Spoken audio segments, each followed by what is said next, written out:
വിശ്വസ്തർ. തങ്ങളുടെ നേതാക്കൾ എന്തൊക്കെ തെറ്റുകൾ ചെയ്താലും അതിനെയൊക്കെ കണ്ണടച്ച് ന്യായീകരിക്കുന്ന ചില രാഷ്ട്രീയ പ്രവർത്തകരെ കണ്ടിട്ടില്ലേ? അഴിമതിക്കാര്യമാണ് ചർച്ച ചെയ്യുന്നതെങ്കിൽ പ്രതിയോഗികളായ മറ്റ് പലരുടെയും അഴിമതി കാര്യങ്ങൾ എടുത്തിട്ടാവും അവരിതിനെ പ്രതിരോധിക്കുക. സർക്കാരിന്റെ നടപടിയാണ് വിമർശന വിധേയമാവുന്നതെങ്കിൽ മുൻ സർക്കാരുകളുടെ വീഴ്ചകളെ ചൂണ്ടിക്കാട്ടിയാവും ന്യായീകരണം. ന്യായീകരണ തൊഴിലാളികളുടെ ഈ കലാപരിപാടികൾ നന്നായി ആസ്വദിക്കാൻ കഴിയുക ടെലിവിഷൻ ചാനലുകളിൽ ദിവസവും വരുന്ന അന്തിച്ചർച്ചകൾ കാണാനിരിക്കുമ്പോഴാണ്. രാഷ്ട്രീയക്കാർ മാത്രമല്ല, മതനേതാക്കളും സാമുദായിക സംഘടനകളുടെയും മറ്റ് സന്നദ്ധ സംഘടനകളുടെയുമൊക്കെ അനുയായികളും പൊതുവെ കൈക്കൊള്ളുന്ന ഒരു സമീപനമാണിത്. പൊതുരംഗത്ത് ഇങ്ങനെ ന്യായീകരിക്കുമെങ്കിലും നിജസ്ഥിതി അവർക്കറിയാവുന്നതുകൊണ്ട് ഏകാന്തമായിരിക്കുമ്പോൾ കുറ്റബോധം കൊണ്ട് അവരുടെ മനസ്സ് നീറിപ്പുകയും. ഇങ്ങനെ തെറ്റായ കാര്യങ്ങൾ കണ്ണുമടച്ച് ന്യായീകരിക്കുന്നതിലെ പൊരുത്തക്കേടുകൾ അവരിൽ ഒട്ടേറെ ആന്തരിക സംഘർഷങ്ങൾക്ക് വഴിമരുന്നിട്ടുകൊണ്ടിരിക്കും. പിശാചിന്റെ വക്കീൽ എന്നുകൂടി അറിയപ്പെടുന്ന എനിയഗ്രാമിലെ 6ാം നമ്പറുകാരായ വിശ്വസ്തരുടെ ഒരു പൊതുസവിശേഷതയാണിത്. എന്തിനാണ് താൻ ഇങ്ങനെ പെരുമാറുന്നതെന്ന് സ്വയം ചോദിക്കുമ്പോൾ തെളിഞ്ഞു വരുന്ന ഉത്തരങ്ങൾ അവരെത്തപ്പെട്ടിരിക്കുന്ന ദയനീയമായ അവസ്ഥയിലേക്കാണ് വെളിച്ചം വീശുക. അടിസ്ഥാനപരമായി ഭീരുക്കളും ചഞ്ചലചിത്തരുമാണ് ഇവർ. താൻ എന്തെങ്കിലും ചെയ്തു കഴിഞ്ഞാൽ അത് അധികൃതരുടെ നീരസത്തിന് ഇടയാക്കിയാലോ എന്ന ചിന്തയിലാണ് അവർ. സത്യസന്ധമായി അഭിപ്രായം പറഞ്ഞാൽ അത് ഏതെങ്കിലും വിധത്തിൽ തനിക്ക് ഭീഷണിയായി തീരുമോ എന്ന ശങ്കയാണ് അവർക്ക്. ന്യായമെന്നോ അന്യായമെന്നോ നോക്കാതെ വ്യക്തിബന്ധങ്ങൾ ഉറപ്പിക്കാനും നിലനിർത്താനുമായി അവർ അന്ധമായ കൂറ് കാണിച്ചുകൊണ്ടിരിക്കും.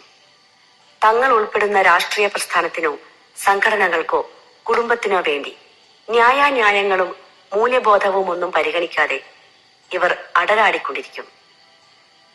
വിശ്വസ്തർ, ഭാവനാസമ്പന്നർ, ജിജ്ഞാസയുള്ളവർ, ഏറ്റെടുക്കുന്ന കാര്യങ്ങൾ കൃത്യമായി നിറവേറ്റുന്നവർ എന്നൊക്കെ ഇവരെ വിശേഷിപ്പിക്കാമെങ്കിലും സംശയാലുക്കളും ചഞ്ചലചിത്തരുമാണിവരെന്ന് പറയാതെ വയ്യ. വിശ്വസിക്കാൻ കൊള്ളാത്തവരുടെ ഈ ലോകത്ത് ജീവിച്ചു പോകാൻ നല്ല മെയ്വഴക്കം ആവശ്യമാണ്. സമാധാനമായി ജീവിക്കണമെങ്കിൽ സുരക്ഷിതത്വവും സ്ഥിരതയും ഉണ്ടാവണം. അതിനായി മറ്റുള്ളവർ ചിന്തിക്കുന്നതിനനുസരിച്ച് ജീവിക്കുന്നതാവും യുക്തി എന്നൊക്കെയാവും ഇക്കൂട്ടർ ചിന്തിക്കുന്നുണ്ടാവുക. എപ്പോഴും കാര്യങ്ങളുടെ ഏറ്റവും മോശമായ അവസ്ഥയിലായിരിക്കും അവർ ദൃഷ്ടി പതിപ്പിക്കുക. ഓഷ്യാനയിലെ 6ാം നമ്പറുകാർ. ലോകപ്രസിദ്ധ സാഹിത്യകാരനായ ജോർജ് ഓർവെലിന്റെ ലോക ക്ലാസിക്കുകളിൽ ഒന്നായി പരിഗണിക്കപ്പെടുന്ന നോവലാണ് 1984. 1984 ലോകം മുഴുവൻ ഏകാധിപത്യത്തിന്റെ പിടിയിൽ അമരുമെന്നും അന്നത്തെ ജനങ്ങളെല്ലാം ഭരണകൂടത്തിന്റെ ആജ്ഞാനുവർത്തികളായി സർഗശേഷിയില്ലാത്തവരായി ജീവിക്കേണ്ടി വരുമെന്നുള്ള ഭീതിയിലാണ് 1949 അദ്ദേഹം ഈ നോവലിന് ജന്മം നൽകിയത്. ഓഷ്യാന എന്ന ഒരു സാങ്കല്പിക രാജ്യത്താണ് കഥ നടക്കുന്നത്. പൗരസ്വാതന്ത്ര്യങ്ങളെല്ലാം നിഷേധിക്കപ്പെട്ട ഈ രാജ്യത്ത് ജനങ്ങളുടെ ഓരോ ചലനങ്ങളും ഭരണകൂടം നിരീക്ഷിച്ചുകൊണ്ടിരിക്കുകയാണ്. ഭരിക്കുന്ന പാർട്ടിയെ പിന്തുണയ്ക്കുകയും ഭരണകൂടത്തിന്റെ എല്ലാ ചെയ്തികളെയും ന്യായീകരിക്കുകയുമാണ് പാർട്ടി പ്രവർത്തകരുടെ ചുമതല. മാറി ചിന്തിക്കുന്ന എല്ലാവരും കഠിന ശിക്ഷയ്ക്ക് വിധേയരാക്കപ്പെടുന്നു. കഥാനായകനായ വിൻസ്റ്റൺ സ്മിത്ത് പാർട്ടിയുടെ ഒരു സാധാരണ പ്രവർത്തകനാണ്. ഭരണകൂടത്തിന്റെ ഏകാധിപത്യ നടപടികളിലൊക്കെ സ്മിത്തിന് ശക്തമായ പ്രതിഷേധമുണ്ടെങ്കിലും അതിനെതിരെ പ്രതികരിക്കാൻ അയാൾക്ക് കഴിയുന്നില്ല. നാട്ടിലെയും വീടുകളിലെയും സൂക്ഷ്മ ചലനങ്ങൾ പോലും ഒപ്പിയെടുക്കാനായി ഓരോ വീട്ടിലെയും എല്ലാ മുറികളിലും ഭരണകൂടം ഓരോ ടെലിസ്ക്രീൻ സ്ഥാപിച്ചിട്ടുണ്ട്. സർഗാത്മകമായ ഏത് കാര്യം ചെയ്യാൻ ഒരുങ്ങുമ്പോഴും ടിവിയിൽ നിന്നുള്ള ബിഗ് ബ്രദർ എന്നറിയപ്പെടുന്ന കൊമ്പൻ മീശക്കാരനായ ഭരണാധികാരിയുടെ രൂക്ഷമായ നോട്ടം അവരെ എല്ലാറ്റിൽ നിന്നും പിന്തിരിപ്പിക്കുന്നു. സ്വകാര്യ ജീവിതം മുതൽ സാഹിത്യ രചനകൾ വരെ തീരുമാനിക്കുന്നത് ഭരണകൂടമാണ്. അതിനെയൊക്കെ ന്യായീകരിച്ച് വാഴ്ത്തുപാട്ട് പാടലാണ് ആ രാജ്യത്തെ പൗരധർമ്മം. സ്വകാര്യമായി പ്രകടിപ്പിക്കപ്പെടുന്ന സ്മിത്തിന്റെ പ്രതിഷേധ സ്വരങ്ങൾ പാർട്ടി ചാരന്മാരാൽ കണ്ടുപിടിക്കപ്പെടുകയും സ്മിത്ത് ജയിലിൽ അടയ്ക്കപ്പെടുകയും ചെയ്യുന്നു. ഏറെ കാലത്തെ തടവറ ജീവിതത്തിനു ശേഷം പുറത്തുവരുന്ന വിൻസ്റ്റൺ സ്മിത്ത് യാതൊരു മുറുമുറുപ്പുമില്ലാത്ത ഒരൊന്നാം തരം ന്യായീകരണ തൊഴിലാളിയായി രൂപാന്തരപ്പെടുന്നു. സാംസ്കാരികമായി വന്ധ്യംകരിക്കപ്പെട്ട ഒരു ജനതയുടെ ആത്മാവിഷ്കാരമായി മാറുന്ന ഈ നോവലിൽ ചിത്രീകരിക്കപ്പെടുന്ന ഓഷ്യാന എന്ന രാജ്യം എനിയഗ്രാമിലെ 6-ാം നമ്പറുകാരുടെ ഉൽപാദന കേന്ദ്രമായി തീരുകയാണെന്ന് വ്യാഖ്യാനിക്കുന്നതിൽ തെറ്റില്ല. വ്യക്തികളെ പോലെ തന്നെ ഒരു രാജ്യം ഒന്നാകെ ഒരു നമ്പറിനാൽ പ്രതീകവൽക്കരിക്കപ്പെടുന്ന ഒരവസ്ഥ. എനിയഗ്രാമിലെ 8-ാം നമ്പറുകാരെ പ്രതിനിധീകരിക്കുന്ന ബ്രിട്ടീഷുകാർക്ക് വളരെ എളുപ്പത്തിൽ ഇന്ത്യയെ കീഴടക്കാനും 200 വർഷത്തോളം അടക്കി ഭരിക്കാനും കഴിഞ്ഞത് 6-ാം നമ്പറിൽ പ്രതിനിധീകരിക്കുന്ന ഇന്ത്യക്കാരുടെ അടിമത്ത മനോഭാവവും അധമബോധവും മൂലമാണെന്ന് പറയാറുണ്ട്. സുഹൃത്തുക്കളോടും കുടുംബത്തോടുമൊക്കെ കൂറുള്ളവരായിരിക്കുമ്പോൾ തന്നെ എല്ലാവരെയും സംശയത്തോടെ കാണുകയും എവിടെയും എപ്പോഴും അപകടം മണക്കുകയും ചെയ്യുന്ന പ്രവണതയാണ് 6-ാം നമ്പറുകാർക്ക്. ലോകം ഭീതിജനകവും രോഗഗ്രസ്തവുമായതിനാൽ എപ്പോഴും എല്ലായിടത്തും ഒരു കണ്ണ് വേണം. സുരക്ഷിതത്വത്തിനുള്ള ഏറ്റവും നല്ല മാർഗം വിശ്വസ്തരായിരിക്കുക എന്നതാണ്. സ്വന്തമായി എന്തെങ്കിലും കാര്യത്തിന് മുന്നിട്ടിറങ്ങുന്നതിനേക്കാൾ സുരക്ഷിതത്വം മുന്നിട്ടിറങ്ങുന്നവരെ അനുഗമിക്കുന്നതാണ്. ചിന്തിക്കാനും തീരുമാനിക്കാനുമുള്ള ഉത്തരവാദിത്വം നേതാക്കൾക്ക് വിട്ടുകൊടുക്കുകയും അവർ പറയുന്നതനുസരിച്ച് പ്രവർത്തിക്കുകയും ചെയ്യുകയാണ് സുരക്ഷിത മാർഗം എന്നൊക്കെയാണ് അവർ ചിന്തിക്കുന്നത്. പുതിയ സാഹചര്യങ്ങളോടും പുതിയ ആശയങ്ങളോടും പുതിയ ആളുകളോടും മനസ്സ് തുറക്കാൻ മടി കാണിക്കുന്ന ഇവർ ഭയം മൂലം സുരക്ഷിത മേഖല വിട്ട് പുറത്തു പോകാൻ വൈമനസ്യം കാണിക്കുന്നു. സ്വയം തീരുമാനങ്ങൾ എടുക്കേണ്ട ഘട്ടം വന്നാൽ ഇവർ ആശങ്കാകുലരാവും. ഇനി എന്താണ് സംഭവിക്കാൻ പോകുകയെന്ന ഭയം ഗ്രസിക്കാൻ തുടങ്ങും. അതിനാൽ പ്രശ്നങ്ങൾ തങ്ങളുടെ കൈപ്പിടിയിലേക്ക് ഒതുങ്ങുവാൻ പോകുകയാണെന്ന് തോന്നുമ്പോൾ ഇവരുടെ നെഞ്ചിടിപ്പ് വർദ്ധിക്കാൻ തുടങ്ങും. അപ്പോൾ പ്രശ്നങ്ങളിൽ നിന്ന് ഒഴിഞ്ഞു മാറാൻ ശ്രമിക്കുകയോ തൊടുന്യായങ്ങൾ പറഞ്ഞ് ചെറുത്തു നിൽക്കുകയോ ചെയ്യും. ശങ്കയും സംശയവുമാണ് ഇവരുടെ സ്ഥായീഭാവം. ആത്മവിശ്വാസമില്ലായ്മയാണ് ഇതിന് കാരണം. മറ്റുള്ളവരുടെ പിന്തുണയും നേതൃത്വവും ഉണ്ടെങ്കിലേ കാര്യങ്ങൾ നേരെ ചൊവ്വെ നടത്താൻ പറ്റൂ എന്നാണ് വിചാരം. പ്രമോഷൻ നിരസിച്ച ശ്യാമള ടീച്ചർ. വളരെയേറെ കഴിവുകളും കാര്യപ്രാപ്തിയുമുള്ള ഒരു എയ്ഡഡ് സ്കൂൾ അധ്യാപികയാണ് ശ്യാമള ടീച്ചർ. നിലവിലുള്ള ഹെഡ്മാസ്റ്റർ 1 വർഷത്തിനുള്ളിൽ സർവീസിൽ നിന്ന് പിരിയുമ്പോൾ ആ സ്ഥാനം ഏറ്റെടുത്ത് ഹെഡ്മിസ്ട്രസ് പദവിയിലിരിക്കേണ്ട സീനിയർ അധ്യാപിക. അടുത്ത വർഷം ഹെഡ്മിസ്ട്രസ് ആവണമല്ലോ എന്ന ചിന്ത അവരുടെ മനസ്സിനെ വല്ലാതെ അലട്ടി തുടങ്ങുകയും അതിന്റെ ഫലമായി മൈഗ്രെയിൻ അടക്കമുള്ള ഒട്ടേറെ മനോജന്യ ശാരീരിക രോഗങ്ങൾ അവരെ അലോസരപ്പെടുത്താൻ തുടങ്ങുകയും ചെയ്തു. കുട്ടികളുടെ കണ്ണിലെ കൃഷ്ണമണിയായ ടീച്ചറുടെ കഴിവുകൾ മാസങ്ങൾക്കുള്ളിൽ തന്നെ മങ്ങിത്തുടങ്ങി. ഒന്നിനും ഉത്സാഹമില്ലാതിരിക്കുകയും പലപ്പോഴും സ്റ്റാഫ് റൂമിൽ തന്നെ മേശമേൽ തല താഴ്ത്തി കിടക്കുകയും ചെയ്യുന്നത് കാണുമ്പോൾ സഹപ്രവർത്തകർ അത്ഭുതപ്പെടാൻ തുടങ്ങി. ഇത്രയും പ്രാപ്തിയുള്ള ഈ അധ്യാപിക എന്തിനാണ് സ്ഥാപനത്തിന്റെ മേധാവിയാകാൻ മടി കാണിക്കുന്നത്? ഉത്തരം ഒന്നേയുള്ളൂ, അവർ 6-ാം നമ്പറിലെ സാധാരണക്കാരിയുടെ പ്രതിനിധിയാണെന്ന് മാത്രം. താൻ പ്രമോഷൻ നിരസിക്കുകയാണെങ്കിൽ തന്നേക്കാൾ കഴിവ് കുറഞ്ഞ ഒരു ജൂനിയർ അധ്യാപിക ഹെഡ്മിസ്ട്രസ് ആയി വരുമല്ലോ എന്ന കാര്യവും ശ്യാമള ടീച്ചറെ വിഷമിപ്പിക്കാൻ തുടങ്ങി. പൊതുവെ അലസതയുള്ള, കൃത്യനിഷ്ഠയും ആത്മാർത്ഥതയും ഒന്നുമില്ലാത്ത അവരുടെ കീഴിൽ ജോലി ചെയ്യുക എന്നതും ശ്യാമള ടീച്ചർക്ക് സഹിക്കാവുന്നതിനും ഏറെയാണ്. അവസാനം ഗത്യന്തരമില്ലാതെ അവർ നിർബന്ധിത വിരമിക്കലിന് അപേക്ഷ നൽകി സ്വയം വിരമിക്കാനുള്ള ഉത്തരവും കാത്തിരിക്കുകയാണ്. വൈവിധ്യം നിറഞ്ഞ വ്യക്തിത്വം. വൈവിധ്യം നിറഞ്ഞ ഒരു വ്യക്തിത്വമാണ് 6-ാം നമ്പറുകാരുടേത്. ഒഴുക്കിനൊത്ത് നീങ്ങിക്കൊണ്ടിരിക്കുമ്പോഴും സാഹചര്യങ്ങളുടെ സമ്മർദ്ദത്തിന് വഴങ്ങി ശക്തമായി പ്രതികരിക്കാൻ ചില സമയങ്ങളിൽ ഇവർ മടിക്കാറില്ല. വ്യക്തിഭാവത്തിലെ ഗുണഘടനയുടെ വ്യത്യാസമനുസരിച്ച് ഇവർ ചിലപ്പോൾ ശക്തരോ ദുർബലരോ ആവാം, വിശ്വസ്തരോ വിശ്വാസവഞ്ചകരോ ആവാം, ഭീരുക്കളോ ധൈര്യശാലികളോ ആവാം, ചെറുത്തുനിൽപ്പുകാരോ പ്രകോപിതരോ ആവാം, ലോലഹൃദയരോ കഠിനഹൃദയരോ ആവാം, സഹനശീലരോ പ്രതിരോധിക്കുന്നവരോ ആവാം, ഏകാഗിയോ സാമൂഹ്യ ജീവിയോ ആവാം, സഹകാരികളോ നിസ്സഹരണക്കാരോ ആവാം, ഉദാരമതികളോ സ്വാർത്ഥമതികളോ ആവാം. അടുക്കാൻ ആഗ്രഹമുണ്ടെങ്കിലും വില്ലു കണ്ട കാക്കയെപ്പോലെ എന്ന ശൈലി പോലെ ഇടവും വലവും നോക്കി മാറി നിൽക്കും. നേതാക്കളെ അനുസരിക്കുമ്പോൾ തന്നെ അവരെക്കുറിച്ചുള്ള ഭയവും മനസ്സിൽ സൂക്ഷിക്കുന്നു. മറ്റുള്ളവർ അഭിപ്രായം പറയുന്നത് ഇഷ്ടമല്ലെങ്കിലും പലപ്പോഴും സ്വകാര്യമായെങ്കിലും ഇവർ അഭിപ്രായങ്ങൾ തുറന്നു പറയും. സുരക്ഷിതത്വം കാക്ഷിച്ചാണ് ജീവിതം ചിട്ടപ്പെടുത്തുന്നതെങ്കിലും പലപ്പോഴും അവർ അരക്ഷിതബോധത്തിന്റെ തടവിലായിരിക്കും. സ്നേഹിച്ചു കൊല്ലുന്ന ഇവർ തന്നെ ചിലപ്പോൾ വെറുപ്പും പകയും കൊണ്ട് ആളുകളെ വേദനിപ്പിച്ചുകൊണ്ടിരിക്കും.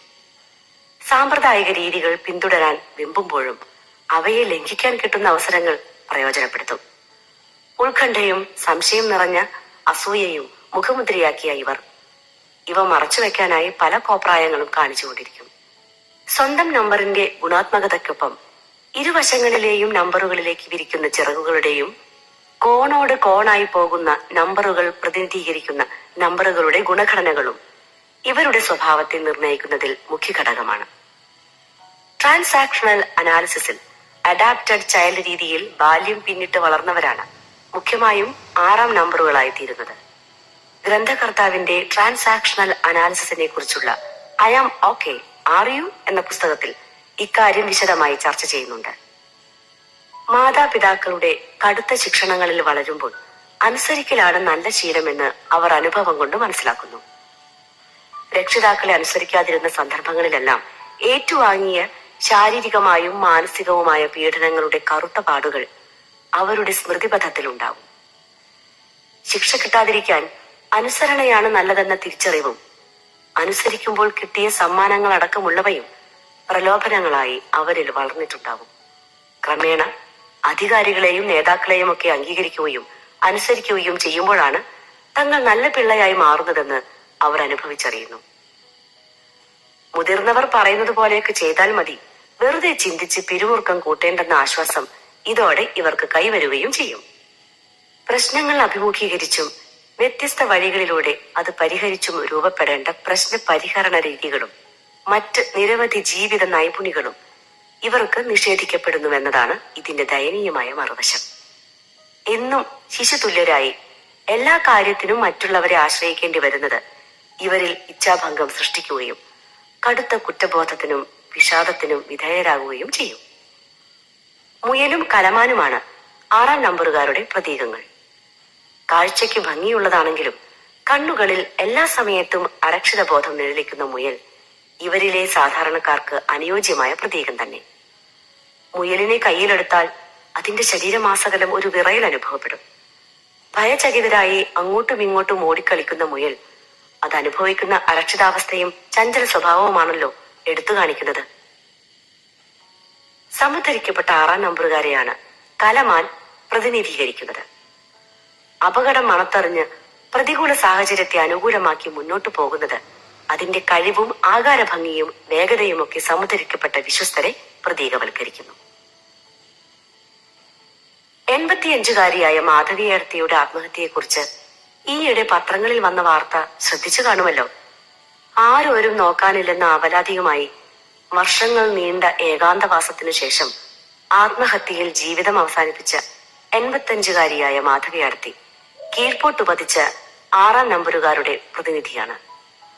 അച്ഛന്റെയും അമ്മയുടെയും കടുത്ത ശിക്ഷണത്തിൽ അടുക്കളയിൽ തളച്ചിട്ട ബാല്യവും കൗമാരവും, കല്യാണം കഴിഞ്ഞു മുതൽ ഭർത്താവിന്റെയും തുടർന്ന് മകന്റെയും ആജ്ഞാനുവർത്തിയായി രാവിലെ ഉണർന്നതു മുതൽ രാത്രി വളരെ വൈകി ഉറങ്ങാൻ കിടക്കുന്നത് വരെയുള്ള വീട്ടുപണികളും ഉറക്കം വരാത്ത രാത്രികളും, ഭർത്താവിന്റെ പെട്ടെന്നുള്ള മരണം, നാഥനില്ലാത്ത പടയിലെ ഒരംഗത്തെ പോലെ ചുമതലകൾ ഏറ്റെടുക്കാനുള്ള ആത്മവിശ്വാസമില്ലാതെ ഭയപ്പാടോടെ തള്ളി നീക്കിയ ദിനരാത്രങ്ങൾ, അമ്മായിയമ്മ പോരും അടികലശലും രൂക്ഷമായപ്പോൾ ബന്ധമുപേക്ഷിച്ച് വീട് വിട്ടിറങ്ങിപ്പോയ മകനും ഭാര്യയും, വാർദ്ധക്യ സഹജമായ രോഗങ്ങളും മനോജന്യ ശാരീരിക രോഗങ്ങൾ തളർത്തിക്കളഞ്ഞ ശരീരവും മനസ്സും, അവസാനം ആത്മഹത്യയിൽ അഭയം. ജീവിതം ജീവിക്കേണ്ട വിധത്തിൽ ജീവിക്കാനായില്ലെന്ന കുറ്റബോധവും പരാജയപ്പെടുമെന്ന ഭയവും ഉത്കണ്ഠയും അരക്ഷിത ബോധവും കൊണ്ട് മനസ്സിനെ നെരിപ്പോടാക്കി മാറ്റുന്നവരാണ് കീഴ്പോട്ട് പതിക്കുന്ന 6 നമ്പറുകാർ. പാർട്ടി കമ്മിറ്റികളിലൊക്കെ ആരെങ്കിലും സ്വതന്ത്രമായി അഭിപ്രായം പറഞ്ഞാൽ അവരെ അടിച്ചിരുത്തുന്ന ചിലരെ ശ്രദ്ധിച്ചിട്ടില്ലേ? നിങ്ങൾ എന്തിനാണ് ആവശ്യമില്ലാത്ത കാര്യത്തിൽ ഇടപെട്ട് ഇങ്ങനെ തലപുണ്ണാക്കുന്നത്? ചിന്തിക്കാനും തീരുമാനം എടുക്കാനും ഒക്കെ നമ്മേക്കാൾ ഉന്നതന്മാരും വിവരമുള്ളവരുമായ നമ്മുടെ നേതാക്കളുണ്ട്. അവർ ചിന്തിച്ച് തീരുമാനിക്കുന്ന കാര്യങ്ങൾ നടപ്പാക്കുകയാണ് നാം ചെയ്യേണ്ടത് എന്നൊക്കെയാവും 6 നമ്പറിലെ സാധാരണക്കാരുടെ മനോഭാവം. സ്വതന്ത്രമായി ചിന്തിക്കുക എന്നത് അവരെ സംബന്ധിച്ചിടത്തോളം വളരെ പ്രയാസമാണ്. അങ്ങനെ ചിന്തിക്കുന്നവരോട് അവർക്ക് പുച്ഛവും അവജ്ഞയുമാണ് താനും. അച്ചടക്കം ലംഘിക്കുന്നവരും കുലംകുത്തികളുമൊക്കെയായി ഇവർ അത്തരക്കാരെ മുദ്രകുത്തും. പുറത്ത് ഈ മനോഭാവമാണെങ്കിലും ഇവരുടെ ഉള്ള് എപ്പോഴും സംഘർഷഭരിതമായിരിക്കും. തീരുമാനങ്ങൾ യഥാസമയം എടുക്കാതെ നീട്ടിക്കൊണ്ടു പോകലും ചെയ്യുന്ന ജോലിയിലൊന്നും പരിപൂർണ തൃപ്തി അനുഭവിക്കാൻ കഴിയാത്തതുമാവും ഫലം. രാഷ്ട്രത്തോട് കൂറുള്ള, ഭരണഘടനയോട് വിശ്വസ്തത പുലർത്തുന്ന സത്യസന്ധരും ആത്മാർത്ഥതയുമുള്ളവരുമായ രാഷ്ട്രീയ നേതാക്കന്മാർ രാഷ്ട്രത്തിന് ഒരു മുതൽക്കൂട്ടാണ്. രാഷ്ട്രീയത്തിൽ മാത്രമല്ല, സമൂഹത്തിലെ വ്യത്യസ്ത മേഖലകളിലും ചുമതലബോധമുള്ള കഠിനാധ്വാനികളായ ഒട്ടേറെ ആളുകൾ പ്രവർത്തിക്കുന്നുണ്ട്. സമുദ്ധരിക്കപ്പെട്ട 6 നമ്പറുകാരോട് ചേർന്ന് നിൽക്കുന്ന സ്വഭാവ വൈശിഷ്ട്യമുള്ളവരാണ് ഇവർ. സത്യസന്ധതയും ആത്മാർത്ഥതയും കാരണം മറ്റുള്ളവരുടെ ആദരവും സ്നേഹവും അംഗീകാരവും പിടിച്ചുപറ്റാൻ ഇവർക്ക് കഴിയുന്നു. ദീർഘവീക്ഷണവും ചുമതലാബോധവുമുള്ള ഇവർക്ക് മെച്ചപ്പെട്ട വ്യക്തിബന്ധങ്ങൾ സ്ഥാപിച്ചെടുക്കാൻ പ്രയാസമില്ല. പാരമ്പര്യത്തെ മുറുകെ പിടിക്കുന്നവരും കഴിവുള്ളവരെയും മുതിർന്നവരെയും ബഹുമാനിക്കുകയും ചെയ്യുന്ന ഇവരുടെ വിവേകപൂർണമായ പെരുമാറ്റം ഉത്തമമായ സാമൂഹ്യ ബന്ധങ്ങൾ രൂപപ്പെടുത്താൻ സഹായകമാവുന്നു. മറ്റുള്ളവരോട് സഹാനുഭൂതിയോടെ പെരുമാറുന്ന ഇവരുടെ സഹകരണ മനോഭാവം സങ്കീർണങ്ങളായ ഏതു പ്രശ്നങ്ങളുടെയും ചുരുളഴിക്കാൻ സഹായകമാവുന്നു. സ്വതന്ത്ര ബുദ്ധി, ക്ഷമാശീലം, സ്വയം പര്യാപ്തത, ശുഭാപ്തി വിശ്വാസം എന്നിവയൊക്കെ ഇവരുടെ പേരിനോട് ചേർത്ത് വെക്കാൻ പറ്റിയ ഗുണവിശേഷങ്ങളാണ്. എല്ലാവരും ചാനൽ സബ്സ്ക്രൈബ് ചെയ്യുക. വീഡിയോ ഇഷ്ടമായെങ്കിൽ ലൈക്ക് ചെയ്യുക, കമൻറ്റ് ചെയ്യുക, ഷെയർ ചെയ്യുക. അടുത്ത ഭാഗം ഉടൻ ഉണ്ടായിരിക്കുന്നതാണ്. താങ്ക്സ്.